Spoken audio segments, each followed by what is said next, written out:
What's going on, YouTube? Thanks for coming and checking out another Fat Guy Builds. Today's a little different video. I'm setting up the shop. Got a bunch of stuff happening, and hopefully you like it. First things first, I got a welder here. It's only a Harbor Freight one, but it is their Big Daddy one. So it runs 240, 120, does MIG, TIG, and stick welding. I'm only going to run it on 240, which I heard people are happy with. People seem not too happy when it's on 120. And I got today, electrician came in, gave me a 50 amp circuit here. So that's good. And then the electrician also helped me out wiring up the next thing, which is what I'm going to do mostly in this video. I have a 60 gallon 240 volt single stage compressor. There are the stats if you want to look it up. So this should be plenty for what I'm trying to do in this shop. I'm not painting cars. I'm not doing a bunch of engine porting and polishing where I'm going to use a whole bunch of air. It's just for sandblast machine I'm going to have, which will be in a future video. Filling up tires, you know, retractable hoses that are connected to the walls. So right now I'm going to go through all the stuff I have for this. I'm going to be running PEX. That's good for 160 psi. This one does 155 maximum working pressure, and so there's margin built into the PEX. So at 155, if the max rating for the hose is 160, we're good. So that's what I'm going to show you right now, all the little bits and pieces and parts that I'm going to do with the crimper and all that stuff. Here is 300 feet of 3/4 inch PEX. The 3/4 inch PEX is what I'm going to use for my feed lines. The feed lines are going to go up. One is going to tee off, come around. I'm going to have a retractable hose, 3/8 hose on that. And it's going to come across. Then I'm going to put the sandblaster here in between this section here, and then it's going to come across, and I'm going to have a retractable hose, you know, right about here for just normal air. Each drop, so each hose, sandblasting cabinet, they're all going to have their own regulator because they're going to work on different air pressures. So I have one of these. Here's the PEX brass fitting with an adapter that goes to 3/8. I got the bigger version, not the quarter. So all the regulators are 3/8. These are the Husky ones. I'll show you the part number. And so then they'll go from the 3/8 on the output to the 3/8 on the cabinet, 3/8 on the hose, whatever it is. Here's the regulator I'm using. It's a Husky 1003 211 355. It's a 3/8 inch. I'm using these pro style crimp rings with, I had to buy the tool. Here's a cutter for the PEX. And so I have all these fittings. I got all this at Home Depot, so nothing special. But yeah, here's a fitting to go out of the compressor. And then I got some straights. Tees, we're gonna need tees. And instead of using the special expensive, you know, water catcher deals that are like the size of this regulator, I'm putting 8 or 10 inches of hose at each drop with a T that goes to a ball valve. You just turn the ball valve and let the water piss out. That's it. I'm using a 3/4 inch PEX ball valve for my drips. So I'm using a 6-inch piece of hose that'll collect condensation, and then I just crack this ball valve, and it'll spit out all the water. To get from 3/4 to the 3/8, I had to use a small 3/8 pipe. I think that's a 2-inch. 3/8 to 3/4 adapter, and then a 3/4 inch PEX adapter that goes to PEX on this side.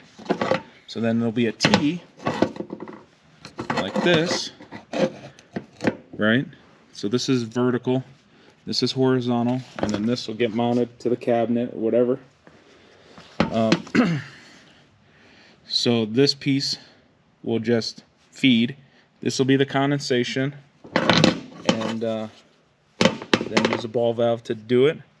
And then the feed will go all the way up to that top rafter at about 10 feet in the air and go over to the compressor.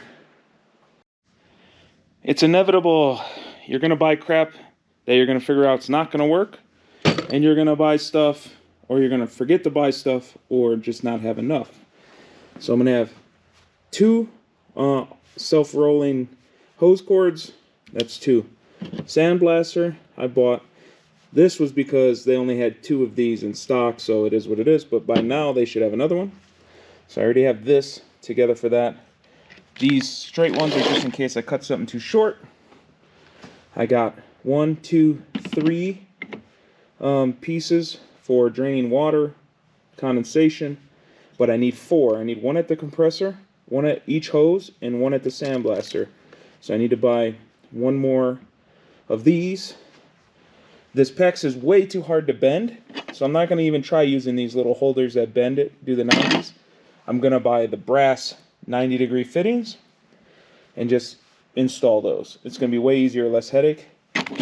This is the wrong size. This is 1-inch NTP. I need 3/4 inch to go into the side of the compressor, so I'm going to return those.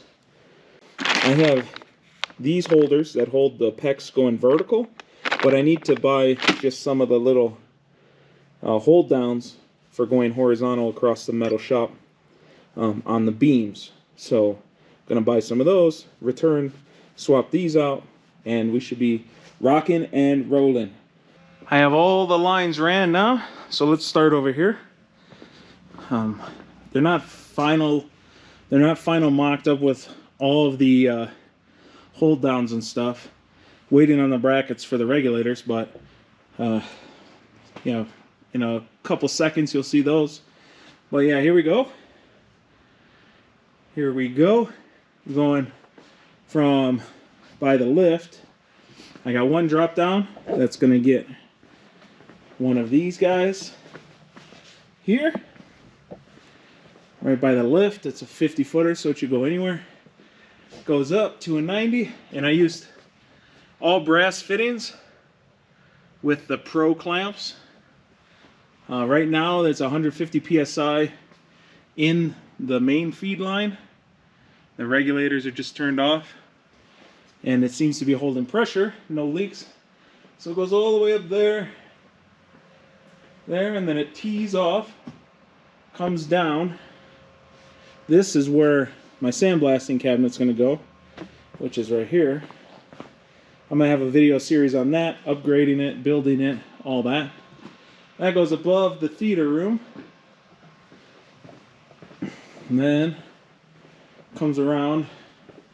I still have to mount this section of the hose to the wall here, so it's not just flopping around. But up there's a T. Comes down to the feed. I have a main shutoff. I have a liquid drain valve there. Then from the T it goes across, and I already have that mounted, so it's not going to touch my garage door opener. Then it comes around these shelves to another regulator that needs a bracket, and then another hose is going to mount to this beam so that I can grab it and go that way or go that way. On the spools, I put a quick disconnect on to make it easy. On the other side, where the regulator is, I put the mate. So that way when I hang it, I just go click, and it's in.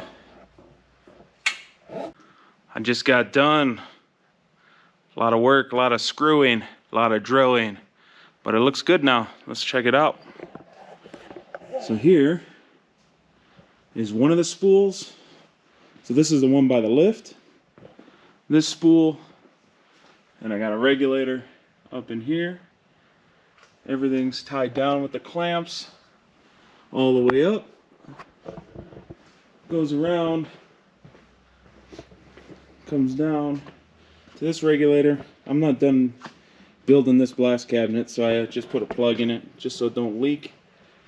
But same idea, hose will go straight to there, goes around, and finish this one over here too. Check that. Same sort of idea. This one's flipped around though because of the entrance, and I just put a coupler there so I can disconnect it quick if I have to. Same thing. And then I have these big bolts holding it to the big beams. And then over here is finally done. I put my sink back here, and I put some mounts to hold that hose, and it's all done.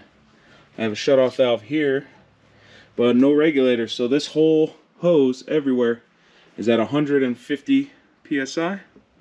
Hopefully you liked my little shop upgrade video. I think I'm going to do some more of this as I buy different tools and install them and get stuff set up a little better to do more and various other types of work. So till next time, wrench on.